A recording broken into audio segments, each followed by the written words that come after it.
Good morning, everyone, and thank you for being here today, not only to celebrate our master's graduation ceremony, but also to celebrate a coming of a vision that is the Wright Graduate Institute. If I was asked to stand before you 3 years ago, I would have respectfully declined. My fear of making mistakes, of wondering what you would think of me if I did, and my intent to be invisible in the world would have kept me from this once-in-a-lifetime opportunity, perhaps, to share this moment in time with you. In November 2009, I reluctantly walked into the Wright Leadership Institute, not knowing what to expect, and today I stand before you celebrating a dream come true.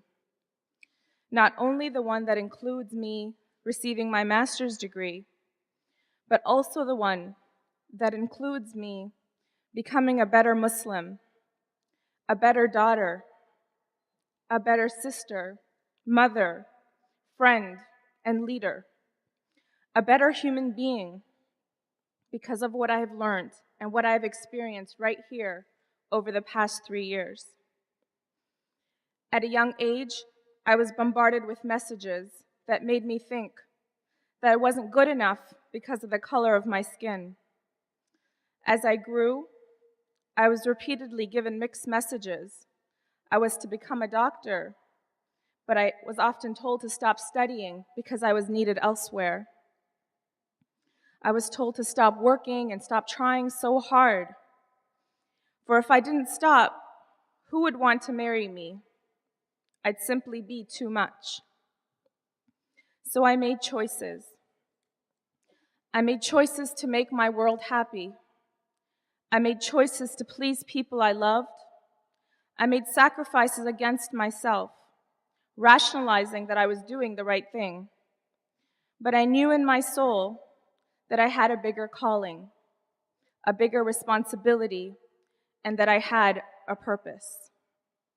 Conflicted, I began to lose the sparkle in my eye. Sadness began to overcome me as I watched my father fall ill, followed by my brothers, my grandmothers, and then finally my baby sister. Doctors started diagnosing me with mysterious illnesses as well. I was told that my body was attacking itself and that I would die at a young age. I was told that if I was ever to have children, they would be born with holes in their hearts. I was told. It was all too much for me, so I stopped listening, and I looked up in the skies and into the heavens, and I asked God to lead me to a path where He would be pleased with me, a path that would make my life, however long and however short, meaningful and useful. I asked God to use me for His purpose, and He listened. As Dr. Bob Wright spoke about what the right model of transformational education was, something inside of me started to happen. When he said that this was all just a game of consciousness, my soul was touched. When he said that this school would challenge me to lead my best life and to lead the world around me to its highest potential, I knew with certainty that I was exactly where I was supposed to be.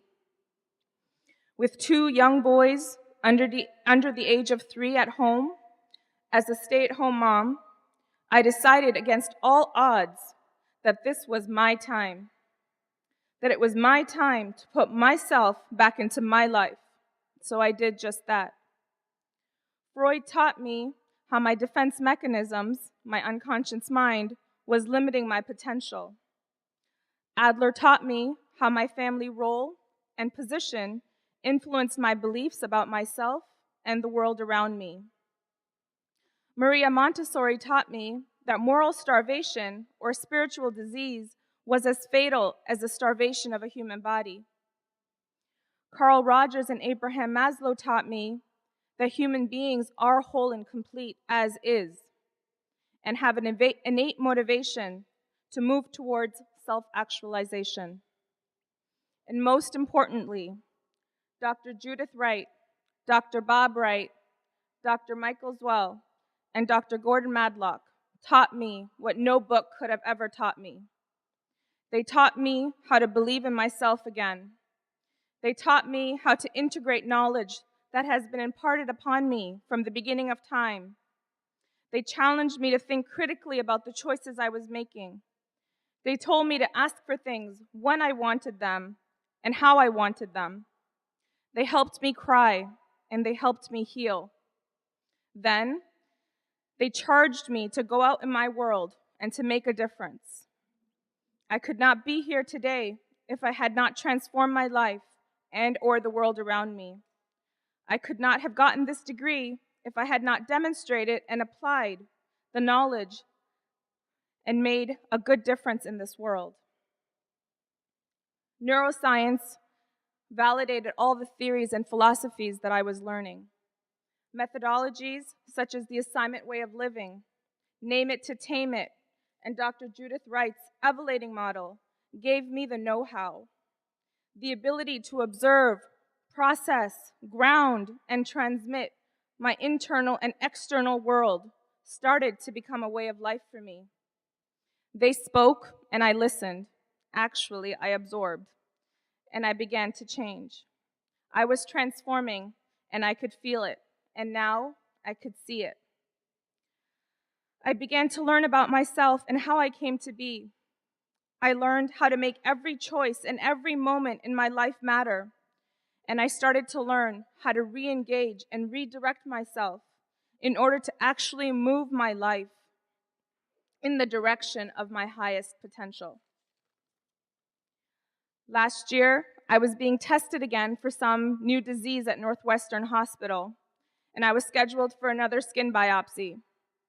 When the doctor came in and she looked at me, she said she couldn't conduct the skin biopsy I was scheduled for because according to my blood work and from what she could see, there was nothing wrong with me. My blood work was perfect? What? Since I was 16, no doctor had ever said that to me. But she did, and I was. I knew I was fine inside and out, and I knew this to be true. I have two beautiful boys in the audience, Yusuf and Suleiman. Mama loves you. Who are also absolutely perfect and the most amazing privilege, honor, and responsibility from God.